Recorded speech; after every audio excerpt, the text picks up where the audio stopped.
Good. I hope you will go and get some food and enjoy this beautiful breakfast. We're so blessed with all this food. It's just wonderful. If you are able to, there is a little dip jar you can dip either a debit or credit card in, and it takes $5, and that helps us pay for the food. If that's not something you can do, we understand, but it's a wonderful thing to pay it forward so that more folks can eat. So come on in and sit down. We're so grateful you're here. And I am grateful to have, I think it's the Reverend Canon, Susanna Gunner, here this whole weekend. Susanna, welcome. We're so grateful to have had you. Well, I'm very grateful to have been here. It's just extraordinary, and I still can't quite believe that I am in Florida. I've never been to the United States before. This is my very first time, and I said at the beginning of the sermon in the service we've just had, and I will say it again in the sermon I'm just about to preach in the next service, that I bring warm greetings from the Bishop of Norwich, which is the county town of Norfolk and the name of our diocese, and it's above England. If you imagine a triangular shape of England, there's a hump on the right-hand side, and that's basically Norfolk, the Norwich diocese. So I bring greetings from the Bishop, Graham Usher, and I bring greetings also from the Dean of Norwich Cathedral. And actually, Kate, the Dean has sent you a little gift. Wow. A little personal gift from one Dean to another. I have no idea what it is. Well, I'll have to open it. That sounds exciting. Maybe it's a bulletin. I love bulletins from other places. I don't think so. I expect it's a book. Oh. It's a history, a story of Norwich Cathedral. How beautiful. Wouldn't that be great for us to do one of those? Oh, that's great. And the card. Oh, lovely. Well, that's very thoughtful. Thank you, Susanna. Thank you. Welcome. Thank you. So we want to get to know you a little bit, and then we want to talk about spiritual wellness. I've been telling you a little bit about how we're contemplating a center for well-being or a center for wellness, and of course at the heart of all of that is your spiritual life. But why don't we begin by getting to know you? How did you come to be curious about God and start studying about religion? Why? How did that happen in your life? Well, I had two parents. And my dad was a priest, and he had gone to King's College London to read theology when he came out of the army because it was just post-war, so everybody went into the forces for some of the time. And he'd also trained at St Martin's College of Art, which I think is another bit of the jigsaw that is me, probably. Anyway, so he was a priest, a trained priest, and my mum was a very bright lady, I think, looking back. Neither of them is alive or has been alive at all. In fact, neither of them know I'm ordained. Well, maybe they do. I don't know. Who knows? But faith and the turn of the liturgical year was just part of my life growing up. I absolutely loved the turn of the liturgical year and the way it changed, the colours and the things we did and the foods we ate. And my mum and I used to come out of church every day dissecting my father's sermons, poor man.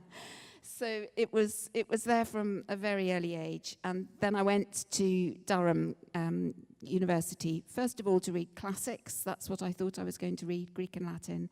But in fact, I found myself in a college where everybody was eating and breathing and sleeping theology, and I just caught the bug. I wanted to do it too, and so I changed course at the end of my first year, and it was fantastic already to have Greek, classical Greek, which is much harder than New Testament Greek, so it was very easy for me to carry on in that way.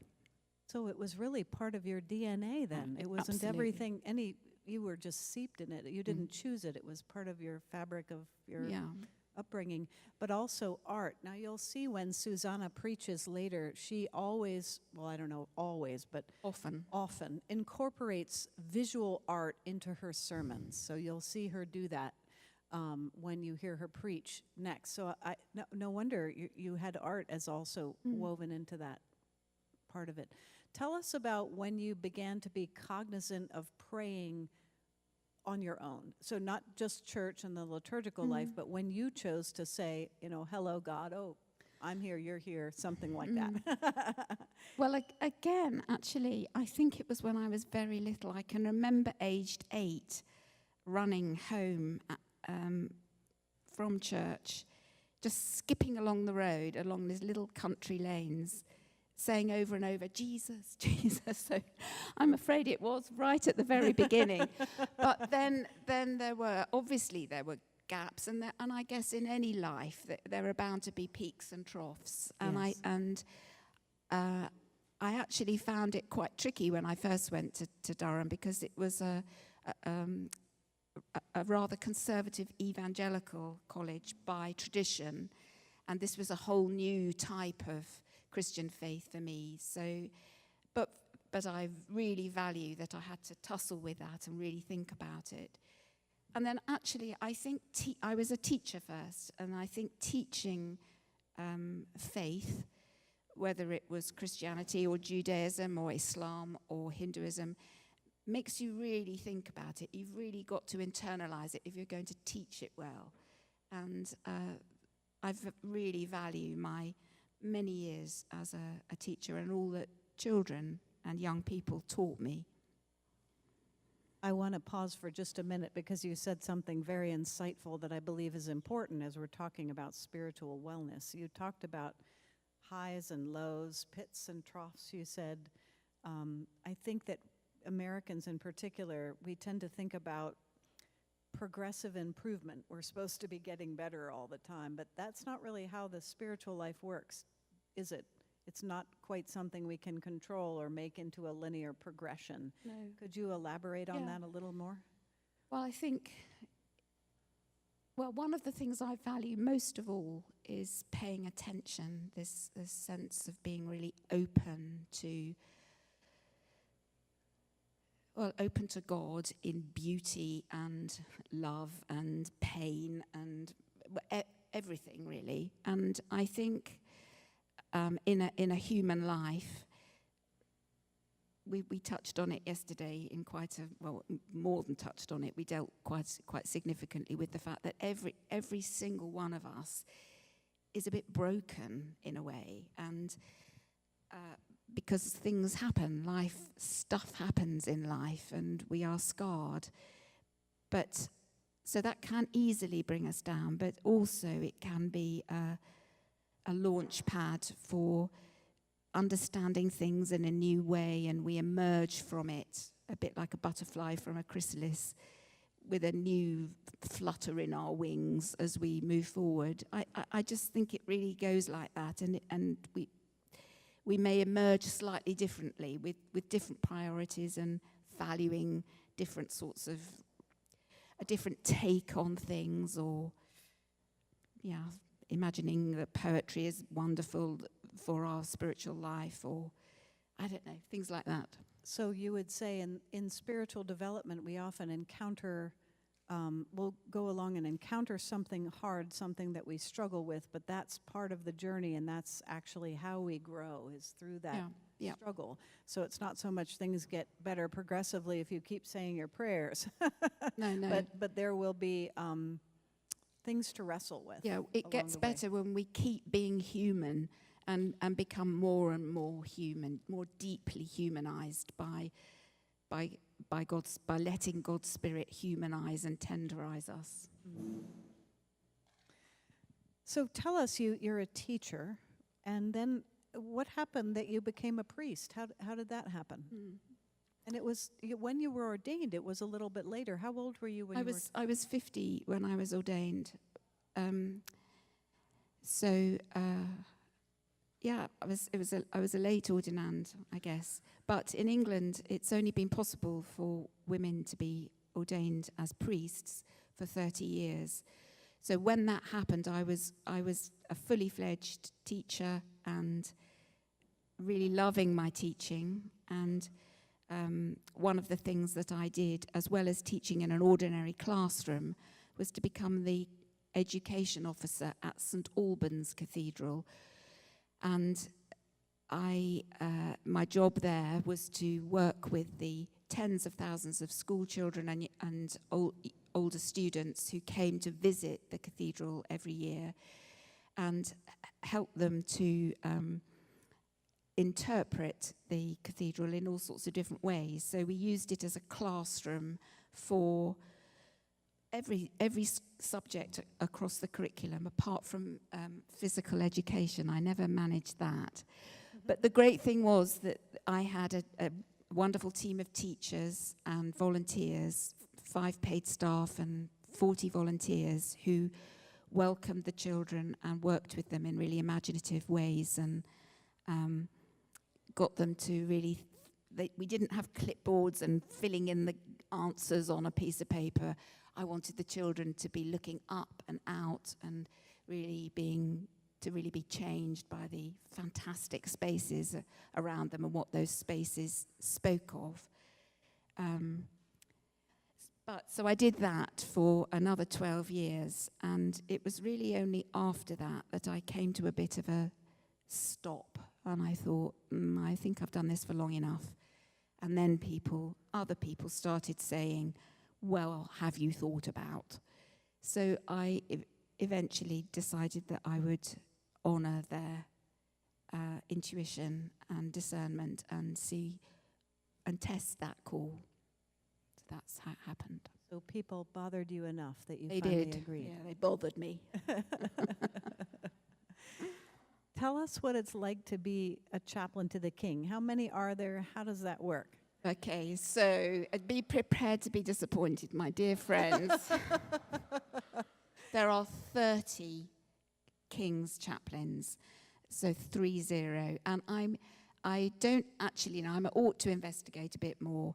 I was appointed as a Queen's chaplain first in 2020, so it was right at the beginning of the pandemic, which meant that I never met the Queen. I feel really sad about that because initially all the times that I might have met her, the rug was pulled because of COVID. They didn't happen. And then on the occasion I might have met her in 2022, she was too frail. And so that never happened. Very great sadness because I admired her deeply. But I'm expecting to meet King Charles this May, in fact, next week, at a garden party at Buckingham Palace. Probably sounds like something out of a storybook to you. But I am actually going to Buckingham Palace. But the downside of being a king's chaplain and going to a garden party is that you have to wear a thick red cassock. I mean, what girl wants to go to a garden party in a cassock? So anyway, so Ben will come with me and we'll have a nice time, I'm sure, and I will meet King Charles then. And A couple of translation words. So for those of you who not know, a cassock is a black robe. We just have black ones in this country, I think. yes, but King's chaplains wear a red. scarlet one. Wow, that's going to be hot. It is. And Ben is her husband. Yeah. When she says she's bringing Ben, that's her husband. Yeah. Who is here with you somewhere. Yes, he is. He'll be at the 10:30 service. So it's and I have to preach. All the chaplains preach once a year at the Chapel Royal in St James's Palace. But really, that's the only task, apart from praying, of course, for the king. Mostly, it's an honour. It's an acknowledgement of, I don't know what in my case, but it's just saying, well done, thou good and faithful servant. That's basically what it's doing.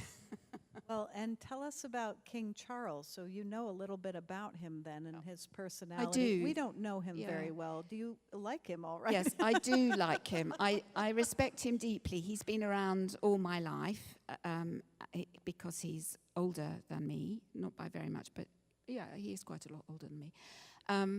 I respect him because he is thoughtful and he is very knowledgeable and takes his role incredibly seriously. If any of you watched the coronation whenever that was it last year just? Oh, yes, last year, you will know that service, to serve, was a theme that was very, very dominant in that occasion. He is entirely committed, as his mother was, to serving not just the people of Great Britain, but the Commonwealth and creation itself. He led the way in many ways on highlighting the vulnerability of the natural world. And he was ridiculed for it at the beginning. People thought he was, a bit cuckoo. But in fact, he has been completely vindicated and is very, very knowledgeable about it, and is a deeply spiritual man, takes his faith very seriously. Now, Susanna, one of the themes that you worked with yesterday that I would love for you to elaborate on has to do with the natural world. How do you see our spiritual life as being a bit like a garden? How is that more helpful to us than thinking of a computer program or a curriculum to learn or something like that? How is our spiritual development an organic process? Well, because as we've touched on already, it has its winters and its springs. It has its ups and its downs, and it needs to be taken care of. We need to, as we said yesterday, we need to pay very great attention to caring for the garden of our world, the garden of creation. But we also need to take great care of our own inner gardens, and of course the inner gardens of each other, which are completely tied up with how our inner garden is. If I'm feeling all sort of stroppy, then that's not going to do your inner garden very much good. So we need to care for them. And you're going to ask me next how to care for them, probably, are you? Well, as you were talking, I was thinking about the parable of the seeds and the sower. And I've always been fascinated. I always thought we should call it the parable of the soil, because it's really about differing soil, isn't it? The rocky soil and the soil with thorns and how could we have good soil? What can we do to care for our inner spiritual life? What are some of the things that might, and I know it's different person to person, but what are some of the consistent things that we might look to as we try to have rich soil for God to grow some stuff in our heart? Yeah. Well, I think silence is a really significant ingredient for good soil. I don't know if you've came across Sister Wendy Beckett. Did she come across the pond? She was a nun and a great interpreter of art, and she wrote about it a lot. Anyway, one of the things she said about silence, and she lived a very silent life as a hermit, really, in the garden of her convent. She said that those of us who don't seek silence run a very great risk of leading impoverished lives. It was very strong. She felt that it wasn't just an optional extra, that seeking out silence was absolutely vital for us all. So I'd say silence. That's a wonderful beginning. I like to think of it as when you are not silent, you're skimming the surface of life, running around, staying busy, being on your iPhone, but there's a depth to life's existence and awareness that you can't access without that quiet. Wouldn't you agree? Yes, I would. But I also think that if you do access silence, as you know, and just take that at face value, then sometimes when the world is giddy around you and spinning and you've got 10 things to do before breakfast, you can keep that inner silence going. It's a bit like a wheel. If you think about a huge wheel going round, all the spokes go round, but the inner hub remains absolutely still. That doesn't move. And if we can be a bit like that, that would be so wonderful. And I'm glad my husband's not here, because he would tell you that I'm not like that very often. But that's the thing to which we can all aspire, to have that still, small silent center holding us fast and keeping us where we want to be kept. How would you begin to introduce silence into your life if you had nothing but rush? I think I'd suggest that somebody who had never sought silence before thought about where they can be silent. There is no rule about where it has to be. It doesn't have to be in a church. It doesn't have to be at 6 o'clock in the morning in your own little space. It might be when you're walking your dog, or it might be when you're chopping an onion for supper. But you need to be intentional about it. It doesn't just happen. But I think you can just be intentional about where it is. If you've got a life that can't fit any more in it, then while you're changing your child's nappies or your grandchild's nappies or whatever, that you can do it there. You can find God there, because God is everywhere. So it's really a matter of Awakening and paying attention. Yes, yes. Like Moses. So he was just about doing his own stuff with his herd of sheep on Mount Horeb, probably thinking, well, when can I stop for a break? And suddenly something catches him out of the corner of his eye. And then the writer of the book Exodus says that he said to himself, I must stop and look at this great sight. So he is paying attention enough and is cognizant enough of the way God works to know that he's got to stop and look and turn aside. And that's when he sees this great bush, whatever it was. I often think when I'm out walking, gosh, I must turn aside and look at this blossom, or look at this leaf, or listen to this bird, or whatever it is.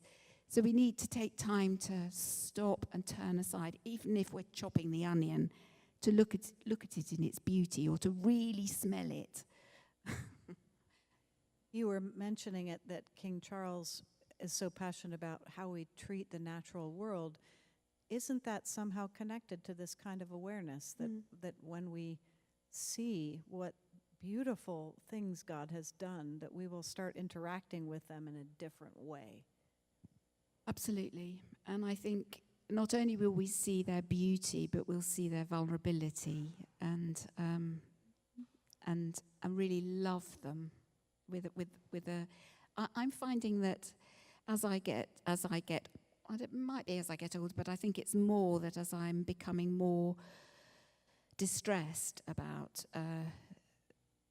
the apparent inability of global leaders to really seize the moment and do anything extreme and urgent, that I really feel more tender and more aware and more loving towards, and more deeply appreciative of the natural world that's around me. And you don't need, you're all, well, perhaps you don't all live in a city, but many of you live in a city where concrete is mostly on the ground. But I passed, as I walked up from the hotel this morning, I passed some wonderful sparrows in the hedge. It's everywhere if you just have eyes to look, I think. We all need to look a bit more. Talking about eyes to look, tell us about art and how art feeds you spiritually. How does art relate to your prayer life? How do you do that? Do you just every day go and look at museums? How do you incorporate art into your life? You have access to all these wonderful paintings. Yeah, I'm not sure I do it every day, but certainly when I'm preparing material for other people, that's when it happens for me. That's the great gift of having to preach or having to teach,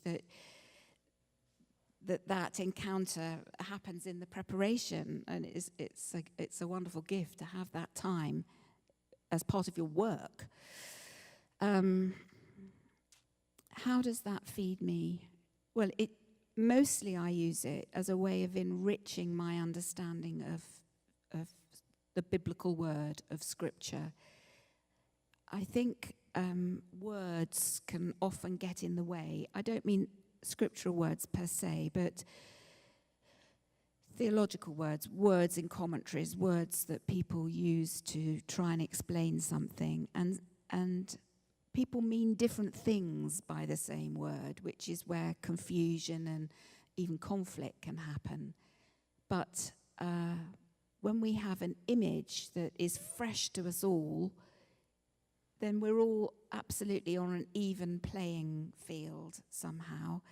And we see things, and it touches us, as music does too, and poetry, beneath the sort of explanatory X equals Y words. I don't know if I've explained that very well, but it gets to a part of us deeper, I think, than words often get. Would you say the same is true of music and visual art? Yes, absolutely. Are they different in how they reach us? Or does it depend on the person, perhaps? Maybe it does. I don't think it does for me. I mean, for me, it's music, actually. We haven't done very much of that, but Bach takes me to God more quickly than anything else. Mm-hmm. Mm-hmm. How would a person find the right time in which to find that silence? How would they go about looking at the landscape of their life and saying, oh, I could, or should they just be listening along the way? Well, I mean, listening along the way is great, but if you have got time and you are prepared to carve out time, then you just need to work out what the best time of the day is for you. For lots of people, it's first thing in the morning, but that doesn't work for everybody. If you're not great in the mornings, don't try it. You don't have to be something that you're not. You just need to be more of who you are. That's a great comment. I love that. We talked last week about physical wellness, which boiled down, a lot of it was just get up and move. Yeah. The prayer life is kind of just sit still. Yes. Or just watch. Or just Very watch. simple messages, aren't Watch they? or just listen. Yeah. Yeah, I mean, it's just being attentive, paying attention, using the senses that we've been given to absorb God in as many different ways as possible. And of course, what I haven't mentioned is God in the other person. I have a study, a very tiny little study that looks out over a 1960s car park. It is not beautiful, but I see so many beautiful things in it, so many human encounters that stop me in my tracks as I'm typing away. So I see maybe there's a woman in our town who's tiny, diminutive woman, and she's got an adult daughter who is significantly disabled and in a wheelchair and much bigger than she is. And often I see her come back, wheel her daughter back to the car park and lift up the enormous boot of her car and pull out a ramp and push her daughter up. And it's so touching and so loving. She does it all so beautifully that it softens me. That's God talking to me, tenderizing me. Don't make me cry. So we can see God not only in the natural world, but we can see God in the acts of love and kindness that appear to us. Of course, everywhere. Gosh, look at you. I'm seeing God in you now. Yeah. So absorbed and engaged. We do have the best view as priests in church. We get to see the face of Christ. They look at the stained glass. What is your favorite part about being a priest now that you are one? That's a good question. You can have more than one answer. Yeah. Well, I mean, I've always taught and preached. So because I had a lay preaching role in the church before I was ordained. So I've done that for a long time. So it has to be the sacramental. I love baptizing babies. I love it's an enormous honour to stand at an altar and break bread, and then to put that bread into hungry hands that are open like little birds wanting to be fed. I'm doing quite a lot of funerals at the moment, and I find great fulfillment in that, in doing that really well, trying to do that really well. And I know we're going to wrap up and let people talk amongst themselves, but if someone does find that taste of silence or awareness, how does that eventually help us find out who we are? Can you connect the dots a little bit for us on how does that lead us into our vocation or help us find out why God has made us? Well, I think if you're silent, you are quiet. Although actually, having said that, it's very difficult to still one's mind, which is, it takes a long time, because I wake up with a list forming in my head of all the things I've got to do that day. So that list needs to be put in its place for a while, or whatever it is that's going on for you, concern about something or some physical discomfort or whatever it is. But listening, being sort of open to whatever, open to God, then you're much readier to being nudged in a particular direction, to see an opening, perhaps. I'd like to say something else about prayer in general. I mean, being silent is praying in my book, and being silent and open and attentive is praying. But there are other sorts of praying, and if you asked somebody in the street what they meant by prayer, it would be much more likely to be some sort of request. And we all, and we're going to be having intercessory prayer in the service in a moment, when we pray for the world and for other people and for peace and for those that are grieving and those that have died, etc.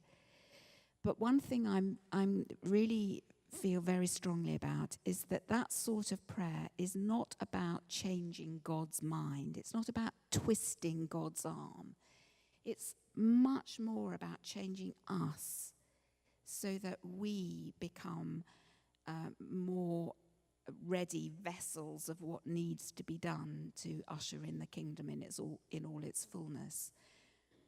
So when people say one for me, they think, they're clocking up some little brownie points. I don't know if you probably don't say that here, but you're clocking up little digits of favor with God or something like that. I don't think that's how it is at all. There's the goodness, the love that is at the heartbeat of creation, which is God. It's somehow plugging into that intercessory prayer and holding whoever it is in that love and letting them be absolutely enfolded and bathed in it and washed in it and healed in it, and then moving on to the next person, something like that. Yeah, there are stages of requests. There's the request where we say, God, I want you to do this and fix that. And then over time, as we hopefully age and become a little mature, we start saying, God, I want you to do this, but you might have a better idea. And then eventually we might get to the place where we say, God, you better, I don't know what you ought to do, but please do something. And here is that person. And here is that person. Yeah. I mean, one of the things I sometimes do, and I've suggested to other people, and I think they've quite liked it, is to take something from the Gospels that is very familiar. For instance, Jesus healing the paralyzed man. You remember that wonderful story in Matthew and Luke where his friends bring him on a stretcher, and because there's so many people milling around, they can't get at Jesus, so they go up on the roof and they let him down. Well, that's a wonderful story to use imaginatively, as you pray for somebody, you can pray, in your imagination, you can be one of those friends taking the person you've got in your mind that needs God's healing to Jesus, and having to get up on the roof and letting them down slowly, bit by bit, by bit, by bit, by bit, until they're actually at Jesus' feet, and then letting Jesus look at them and love them into wellness. So presenting someone before Jesus so that they can rest in his presence. Yes. It's like we're trying to be silent in his Yes. presence in the first place. Yeah, but using a story like that, I think which we all know, it's helping ourselves somehow. It's something we can actually do in our That's praying. helpful. That's helpful. Well, why don't we give her a round of applause?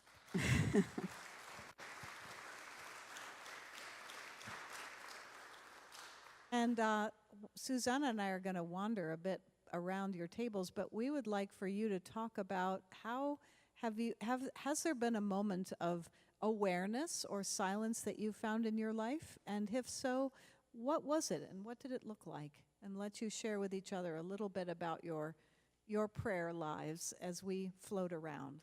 How does that sound? All right.